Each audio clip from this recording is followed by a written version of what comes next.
Bu gənclər arasında da elə biz Araz doktor da dedi ki, bu oyun asılılıqlarından elə imtahan qabağı buna fikir dağınıqlığı yaşanmalar da bir də artıq özünü göstərir. Orta məktəbdə uşaqlarımızın tamamən tədrisdən geri çəkilmələri də valideyn isə edə biləcəyimiz bir şey yoxdur deyir. Təəssüf ki, bugünkü gün müxtəlif problemlər, həmçinin asılılıqlar yaşı o qədər azalıbdır. Nəinki gənclər, hətta yeniyetmələrdə belə biz görürük ki, bugünkü gün həmin o asılılıqların artıq təzahürü var.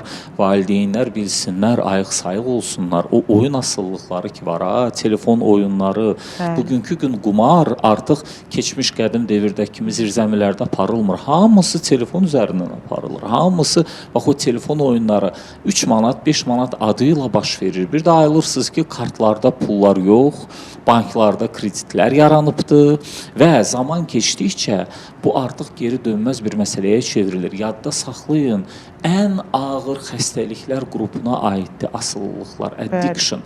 Ən ağır xəstəliklər qrupuna aiddir və üstünə zamanında düşməlisiniz.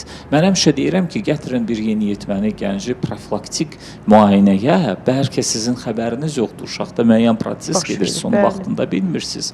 Amma onlar o vaxt ayrılırlar ki, artıq gecə yuxusu pozulubdur, artıq davranışı pozulubdur, agresiv olubdur, yola getmir, özünə xəsarət olub, ətrafa xəsarət olub, artıq gecə onda artıq, o isə artıq birinci etapdan çox keçibdir artıq.